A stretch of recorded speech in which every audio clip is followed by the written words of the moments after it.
이 시간에는 제16장 통화량, 이자율과 환율의 관계에 대해서 알아보도록 하겠습니다.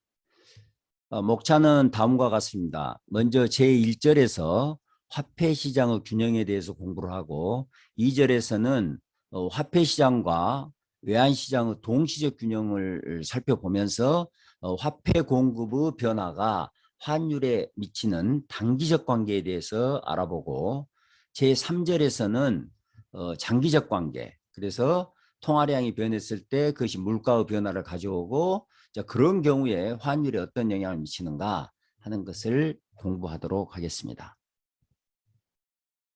먼저 화폐의 정의를 알아보도록 하겠습니다. 화폐는 다음과 같은 세 가지 기능을 하고 있습니다. 첫 번째가 교환의 매개수단, 두 번째가 계산단위, 세 번째가 가치 저장 수단입니다. 교환의 매개수단이라는 것은 화폐를 가지고 우리가 쉽게 재화를 사거나 팔 수가 있다. 만약 화폐가 없다면 물물 교환을 해야 되니까 굉장히 복잡하다고 볼 수 있겠습니다. 두 번째는 이제 계산단위인데 여러 자산들이 있을 때 그 자산들의 가치를 비교하고 평가하기 위해서는 계산을 해야 되는데 그 화폐를 이용해서 우리가 그 자산들의 가치를 비교 평가할 수가 있겠다. 이렇게 볼 수 있겠습니다. 그다음에 세 번째는 우리가 화폐를 보유하고 있다가 물건을 구입하는데 사용할 수 있다. 또는 다른 자산을 구입하는데 사용할 수가 있다. 그런 면에서 가치 저장 수단으로서 기능을 한다고 볼 수 있겠습니다. 다음으로는 어디까지를 우리가 통화라고 볼 것이냐 하는 면에서 4개의 통화 지표가 있는데 첫 번째 우리가 흔히 M1이라고 이야기하는 협의 통화는 우리가 가지고 있는 현금에다가 수시로 사용할 수 있는 언제든지 사용할 수 있는 요구불예금, 이건 이제 현금이나 거의 같은 기능을 하기 때문에 현금과 요구불예금을 합한 것을 M1이라고 하고 조금 더 넓은 의미에서의 통화, 이제 관이통화라고 하는데 여기는 M1에다가 정기예금을 합한다고 생각하시면 될 것 같습니다. 정기예금의 경우에는 우리가 이자를 포기한다거나 약간의 수수료를 지불하면 현금처럼 사용할 수 있기 때문에 여기까지를 관이통화 M2에 포함시키고 있습니다. 또 기타 이런 것은 여러분들이 읽어보시면 되겠습니다. 자, 세 번째는 금융기관의 유동성, 뭐 LF라고 그러는데 예전에는 이것을 갖다가 M3라고 했는데 이제 최근에는 이게 LF로 바뀌었어요. 여기에는 은행뿐만이 아니라 이제 증권회사, 보험회사가 가지고 있는 예금 이런 것도 통화로 보는 것이 지금 금융기관 유동성 항목이 되겠습니다. 그리고 이제 광의의 유동성은 금융기관의 금융상품만이 아니라 뭐 정부나 기업이 발행하고 있는 채권 같은 그런 유동성 상품까지를 포함하는 것이 이 광의의 유동성입니다. 우리가 흔히 한국의 통화 공급량이 늘었다 줄었다 통화량이 얼마다 이렇게 이야기할 때 가장 많이 사용되고 있는 지표가 M2 지표입니다. 자, 이 통화 공급량을 얼만큼 할 것인가, 늘릴 것인가, 줄일 것인가 이런 것은 순전히 이 중앙은행의 정책에 의해서 결정이 됩니다. 그러니까 이 통화 공급량은 독립 변수, 외생 변수, 뭐 독자적인 값이라고 정책 변수 뭐 이렇게 생각할 수가 있겠습니다. 자, 이것은 한국의 통화량이 어떻게 변했는가인데요. 이게 본원통화입니다. 본원통화. M2 통화량에서 본원통화가 차지하는 비중. 본원통화라는 것은 한국은행이 현금통화를 얼만큼 발행했느냐 하는 게 이제 본원통화가 되겠습니다. 대개 보면 M2에서 본원통화가 차지하는 비중은 2002년에는 4.4%, 2018년에는 뭐 10%가 되지 않네요. 그러니까 이만큼 화폐를 발행하면 신용 창조를 통해서 나머지 한 90% 정도, 10배 정도 되나요? 뭐 10배 이상이 이 통화가 발행이 된다. 이렇게 생각할 수 있겠습니다. 그 다음에 이 점선은 M2하고 M1의 비율입니다. M1은 현금 통화 요금 예금이고 M2는 여기에다가 M1의 뭐 저축성 예금 등등등을 합한 값인데 대개 이 비중을 보면 대체적으로 한 30% 수준에 있는 것 같아요. 30% 수준에 보면은 이 정도에 있는데 이때 이렇게 좀 급격하게 하락하고 있는데 이때가 언제 온 거는 IMF 외환위기 전후입니다. 당시에 M1, M2에 대해서 M1 비중이 급격하게 하락했다가 대체적으로는 한 30% 수준을 유지하고 있다. 이렇게 보면 되겠고 대한민국의 M2가 얼만큼이냐 하는 것은 1990년에는 100조 원입니다. 조 원이니까 146조 원이었다가 지금 2018년에는 2,700조. 아마 2021년인 금년 같은 경우는 아마 300조가 넘는 그런 통화량이 통화량이라고 볼 수 있겠습니다. 이 M2가 우리가 흔히 이야기하는 통화량이 되겠습니다.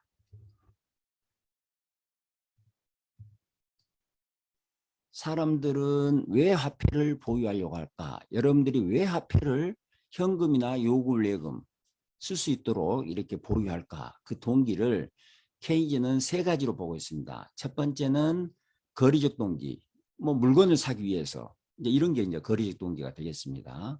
그다음에 예비적 동기, 만일의 사태, 사태라고 하면 좀 그렇긴 하지만 만일에 발생할 수 있는 뭐 아파서 병원에 가야 된다든지 이렇게 어떤 상황에 대비하기 위해서 우리가 화폐를 일정 기간 보유하려고 한다 하는 게 이제 예비적 동기가 되겠고 투기적 동기는 이제 이런 겁니다. 내가 현금으로 아까 화폐가 가치 저장의 기능을 한다고 그랬죠. 그래서 현금으로 보유하고 있다가 물건을 사는 게 좋은가 아니면 이것을 은행에 맡겨서 이자율을 받고 있다가 사용하는 게 좋은가 하는 게 투기적 동기가 되겠습니다. 그래서 거리적 동기하고 예비적 동기는 무엇하고 관련이 있는 거는 그 사람의 소득, 인컴하고 관련이 있다는 거예요. 그 이야기는 뭐예요? 소득이 많으면 많을수록 거래량도 많을 것이고 또 미래에 발생할 준비를 해야 되는 일들도 많아질 테니까 소득이 많은 사람은 화폐를 더 많이 보유하려고 할 것이다. 이런 뜻이 되겠고 투기적 동기는 무엇하고 관계가 있느냐? 이자율하고 관계가 있다는 거예요. 생각해 보시면 만약에 금융기관의 금리가 높으면 사람들은 화폐로 보유하기보다는 은행에 예금을 해서 이자를 받고 살겠죠. 그래서 이 이자율하고 관계가 있고 이 두 개는 소득하고 관계가 있다 하는 게 케인즈의 견해입니다. 자, 그래서 이 견해를 반영해서 화폐에 대한 수요 함수를 우리가 만들어 보면 이렇게 된다는 거죠. 이거 뭡니까? 이게 명목 수요가 되겠고 이걸 물가로 나눈 거니까 화폐에 대한 실질 수요가 되겠어요.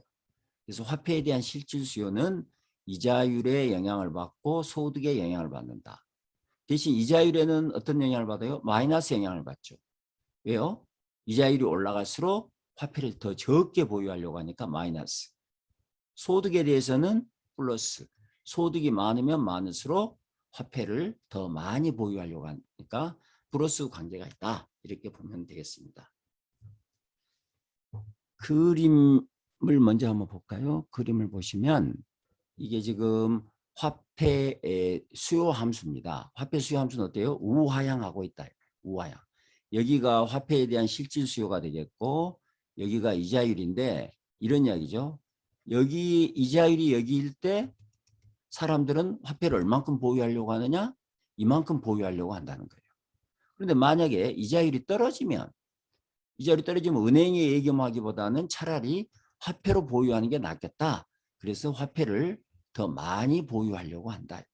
자, 그러다 보니까 화폐 수요 함수는 이렇게 우하향하는 그림표가 그려지게 됩니다. 자, 만약에 금리가 가만히 있는데 금리가 여기 변화가 없는데 사람들의 소득이 늘었어요. 그러면 화폐에 대한 수요가 어떻게 되겠습니까? 소득이 늘면 화폐에 대한 수요가 이렇게 늘어나겠죠. 그래서 여기는 지금 Y1이고 Y2잖아요. 소득이 Y1에서 Y2로 증가하면 화폐에 대한 수요 함수는 이렇게 오른쪽으로 이동하게 된다. 이렇게 보고 있습니다. 자, 여기 적어진 내용을 간단히 한번 읽어보시면 이자율이 하락하면 사람들의 화폐 수요가 증가하게 되는 거죠. 그래서 이자율과 화폐 수요 함수가 역의관계에 있어요. 그래서 수요 곡선은 우하향하는 그림표가 그려진다.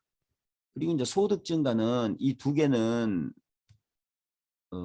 이렇게 우하향하게 되지만 소득이 증가하게 되면 이 화폐 수요가 증가하게 되니까 이 화폐 수요 곡선을 우측으로 이동시키게 된다. 자, 화폐 시장의 균형은 화폐에 대한 공급과 화폐에 대한 수요가 일치할 때 화폐 시장의 균형이 달성될 것입니다. 그런데 양변을 물가로 나누고 그러면 여기가 이제 화폐에 대한 실질 수요가 되고 여기는 화폐에 대한 실질 공급량이 되겠죠. 물가로 나누면 화폐에 대한 실질 공급량은 화폐에 대한 실질 수요하고 같아질 때 화폐 시장의 균형이 달성이 된다는 겁니다. 우리가 앞에서 화폐에 대한 수요 곡선은 우하향한다는 것을 알았고 화폐 공급량은 어떻습니까? 중앙은행의 정책 변수예요. 이자율에서 영향을 받는 게 아니라 중앙은행이 경제 상황에 따라서 임의로 결정하는 정책 변수라는 거죠. 그래서 그림을 보시면 화폐 시장의 균형은 이렇게 된다는 거죠. 이게 지금 화폐의 수요 곡선이고 화폐의 공급 곡선은 이 통화량에서 이자율에 영향을 받지 않는 이 정책 변수가 된다는 겁니다. 자, 그러면 어떻습니까? 수요와 공급이 만나는 여기에서 우리의 이자율이 결정이 되게 될 것이다. 만약에 이자율이 여기에서 있다면 어떻게 될까? 통화 공급량은 여기인데 화폐에 대한 수요는 여기니까 이만큼 뭐가 발생하죠? 초과 공급이 발생한다. 초과 공급. 초과 공급이 발생하니까 이자율이 떨어지게 될 것이다. 그래서 이자율이 이렇게 떨어져서 균형점으로 향하게 갈 것이다. 만약에 이자율이 균형 이자율보다 아래에 있다면 화폐에 대한 수요는 여기인데 화폐에 대한 공급은 여기니까 뭐가 발생하죠? 이만큼 초과 수요가 발생해요. 화폐에 대한 초과 수요가 발생하면 어떻게 됩니까? 이자율이 올라가게 돼서 다시 R1의 균형점으로 이동하게 된다. 자, 적어진 내용을 한번 같이 읽어보시면 현재의 이자율이 균형 이자율보다 높으면 화폐의 초과 공급이 발생하고 그래서 이자율이 하락하게 되고 현재의 이자율이 균형 이자율보다 낮으면 초과 수요가 발생하기 때문에 이자율이 올라가게 된다. 그래서 화폐 시장의 균형에서 균형이 두 수요와 공급이 만나는 점에서 균형이 이루어진다.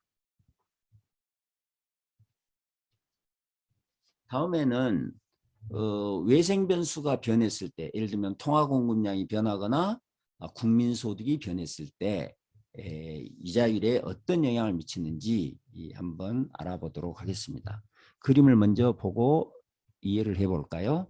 이것은 화폐 공급량이 증가했을 때 통화 공급량이 증가했을 때 이자율이 어떻게 변하는가. 여기가 이제 애초에 초기 균형점이죠.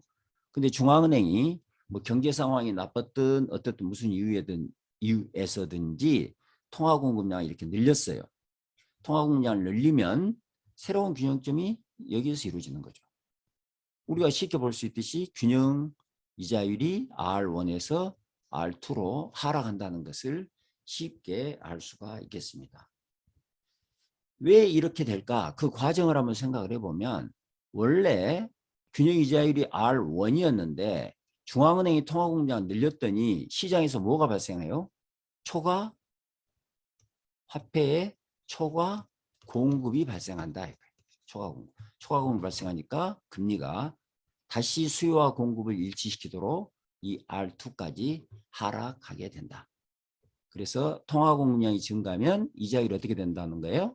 하락하게 될 것이다. 는 것을 설명해 주고 있습니다. 다음 이 그림은 실질 생산량 또는 생산량이 이제 소득이니까요. 실질 생산량 또는 소득이 증가하게 되면 이자율이 어떻게 변하게 될까? 이게 애초에 초기 균형점이에요. 여기서 수요 공급이 일치하고 있는데 사람들의 소득이 증가하게 되면 화폐에 대한 수요가 증가하게 된다는 거예요. 화폐에 대한 수요가 증가하니까 이 화폐 수요 곡선이 오른쪽으로 이렇게 이동을 하게 돼요. 그러면 공급량은 여기인데 화폐 수요가 이렇게 증가하게 보니까 무슨 일이 벌어지죠? 초과 수요가 발생하고 초과 수요가 발생하니까 이자율이 올라가게 되고 B점에서 다시 균형을 이루게 될 것이다 하는 것을 알 수가 있습니다. 다시 말해서 실질 생산량이 증가하게 되면 사람들이 실질 소득이 증가하게 되면 이자율이 어떻게 된다는 거예요? 화폐 수요가 증가해가지고 이자율이 올라가게 될 것이다 하는 것을 보여주고 있습니다. 자, 여기 적어진 내용을 읽어보도록 하겠습니다. 화폐 공급량이 증가하게 되면 화폐 공급 곡선이 우측으로 이동하고 그 결과 화폐 시장의 균형점이 A에서 B로 이동하고 그러면서 균형 이자율이 내려가게 된다. 반대로 통화 공급량이 감소하면 이자율은 올라가게 되겠죠. 자, 국민소득이 증가할 때는 어떠냐? 국민소득이 증가하면 화폐 수요 곡선이 우측으로 이동하고 그걸과 화폐 시장의 균형점이 A에서 B로 이동하면서 이자율이 올라가게 된다. 반대로 소득이 감소하면 화폐 수요 곡선이 좌측으로 이동할 테니까 이자율은 내려가게 되겠습니다. 이것은 여러분들이 그림을 보시면 방금 설명했던 이 그림을 보시면 쉽게 이해하실 수 있겠습니다. 다음은 화폐 시장과 외환 시장의 동시적 균형을 이용해서 통화 공급량의 변화가 그러니까 화폐 시장에 어떤 변화가 발생했을 때 그것이 외환 시장, 환율에 어떤 영향을 미치는가 하는 것을 알아보도록 하겠습니다. 화폐 시장과 외환 시장이 어떻게 상호작용을 하느냐를 통해서 이자율과 환율 사이의 관계를 설명할 수가 있다. 다만 우리가 유념해야 될 것은 여기서는 물가가 변하지 않는 단기적 측면만을 고려하고 있다. 이 이야기죠. 통화 공급량이 증가하게 되면 우리가 흔히 어때요? 통화량이 증가하면 인플레이션이 발생한다고 이야기하잖아요. 그런데 그 물가 상승이 없는 물가가 상승하지 않는 이런 상황을 거시경제학에서는 단기적 상황이라고 이야기하죠. 이런 단기적 상황에서 이자율과 환율이 어떻게 변하는가를 살펴보자는 것입니다. 먼저 그림을 보시겠습니다. 이 그림은 화폐 시장과 외환 시장을 화폐 시장과 외환 시장을 같은 평면에 그려놓은 그림입니다. 그래서 보시다시피 오른쪽은 화폐 시장이 그려져 있고 왼쪽은 외환 시장이 그려져 있습니다. 화폐 시장은 방금 공부했던 것처럼 여기서 실질 통화 공급량 수요량 그리고 여기가 이자율 이 그림이고 그래서 이게 화폐 수요 곡선 이게 화폐 공급 곡선 그리고 외환시장은 우리가 앞에서 외환시장을 그릴 때 이렇게 그렸죠. 여기가 실질 수익률이 있고 그 다음에 여기가 환율이 있는 이런 그림이었는데 이 그림을 이렇게 돌린 거죠. 이쪽으로 90도 돌렸다 그러나요? 이 방향으로 돌려가지고 그린 그림입니다. 그래서 원화예금 수익률은 환율에 영향을 받지 않으니까 이렇게 수직으로 그려지고 달러예금 기대 수익률은 이자율과 환율의 역의 관계인 이 형태가 그려져 있습니다.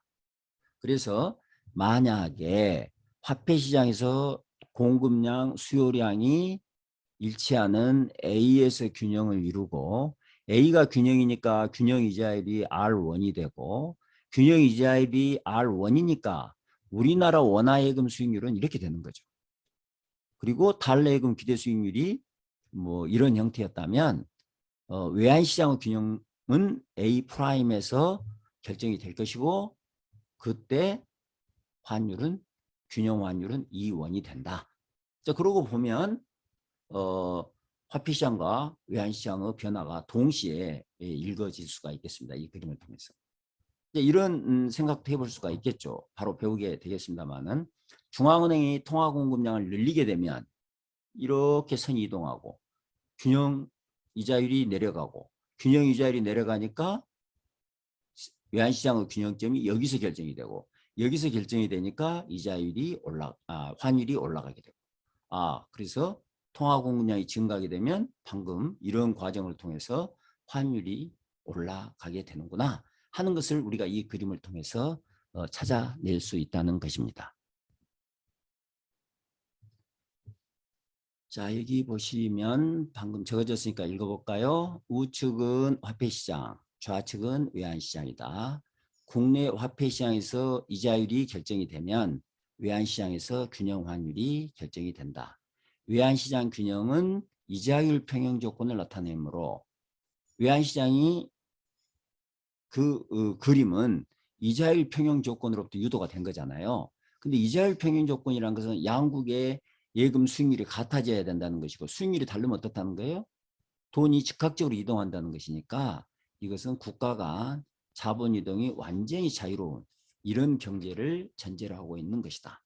그래서 두 가지를 생각하시면 되겠습니다. 우리가 이 그림을 이용해서 화폐시장의 어떤 이자율과 외환시장 환율을 일치시키는 논리를 적용하려고 한다면 이것은 첫째, 단기적인 측면을 생각하고 있는 거다. 두 번째는 두 국가 간의 자본 이동이 완전히 자유로운 상태를 전제하고 있는 거다. 이 두 가지를 염두에 두고 이 분석을 진행을 해야 되겠습니다. 다음에는 이제 국내 통화 공급량이 증가하면 어떤 영향이 있을까 하는 것을 한번 보자는 거예요. 제가 조금 전에도 말씀드렸지만 자 보시면 이게 초기 균형점이고 이렇게 가서 여기가 초기 균형점이에요. 그래서 국내 통화 공급량이 증가하면 균형점이 여기가 될 것이고 이자율이 내려가게 되니까 외환시장의 균형점도 B'이 된단 말이에요.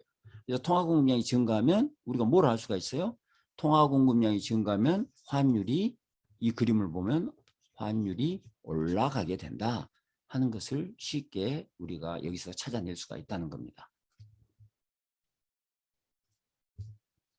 자, 여기 적어진 걸 읽어보시면 국내 통화 공급량이 증가하면 공급 곡선이 우측으로 이동하여 균형 이자율이 내려간다. 이로 인해 좌측에서 원화 예금 수익률 곡선이 아래로 이동하고 따라서 환율이 올라가게 된다. 자, 어떤 과정을 통해서 이런 일이 벌어질까? 그림으로는 우리가 쉽게 찾을 수가 있는데 그 사이에 어떤 일이 벌어지느냐 하는 걸 생각해 보자는 거예요. 자, 통화 공급량이 증가하면 화폐시장에서 초과 공급이 발생하면서 이자율이 내려가게 되는 거죠. 그래서 이제 국내 이자율이 하락하게 되면 상대적으로 외국 예금 수익률이 높아지니까 외국 예금을 선호하게 되는 거예요. 국내 이자율이 낮아지면. 그러면 달러를 가지고 나가려고 할 거 아니에요. 그러면서 외환에 대한 수요가 증가하게 될 것이고 그 외환 수요 증가가 환율을 인상시키게 된다는 것이 이 그림이 우리한테 이야기해 주고 있는 내용이다. 이렇게 보시면 되겠습니다. 다음으로는 외국에서 통화 공급량이 증가했을 때 한국과 미국을 뭐 전제로 해서 생각한다면 앞으로는 우리나라가 통화 공급량 증가했을 때 여기는 외국이 통화 공급량을 증가했을 때의 이야기가 되겠습니다. 자, 외국의 통화 공급량을 증가하면 그 나라의 이자율이 내려가겠죠. 그러면 여기가 지금 수익률 축이니까 이자율이 내려간다는 것은 달러예금 기대 수익률이 아래로 이렇게 이동한다고 봐야 되겠습니다. 그러면 우리나라는 아무런 변화가 없는데 수익률도 변화가 없는데 외국 내려가니까 환율이 하락하게 된다. 그래서 환율이 외국이 통화 공급량을 증가하면 이 환율이 이 그림에서 보시다시피 내려가게 된다는 것입니다. 그림을 여기 적어진 내용을 보시면 통화 공급량이 증가하면 외국의 이자율이 내려간다. 외국의 이자율이 내려가면 외국 예금 기대 수익률이 낮아지므로 이 곡선이 아래로 이동하면서 환율이 낮아지는 것을 우리가 쉽게 볼 수가 있겠습니다. 그림으로 보시면 그럼 어떤 과정을 통해서 이렇게 될까? 이것도 차근차근 생각해 보시면 쉽게 그 과정을 이해할 수가 있습니다. 증가하면 외국의 이자율이 내려가게 되고 우리나라 이자율은 가만히 있는데 외국 이자율이 내려가니까 우리나라 예금 수익률이 높아지잖아요. 우리나라 예금이 더 매력이 있단 말이에요. 그래서 외국 예금 기대 수익률이 하락하므로 상대적으로 자국 예금에 대한 수요가 우리나라 예금에 대한 수요가 증가하니까 외국인들이 우리나라에 예금을 하려고 할 거다 이거예요. 그럼 어떻게 되겠습니까? 원화를 사야 되니까 달러 공급이 늘게 되겠죠. 외환시장에서 외국 화폐의 공급이 증가하고 외국 화폐 공급이 증가하니까 가격이 어때요? 외국 화폐 가격이 떨어지겠죠. 그래서 외국 화폐 가격인 환율이 떨어진다, 내려간다 이렇게 설명할 수가 있겠습니다.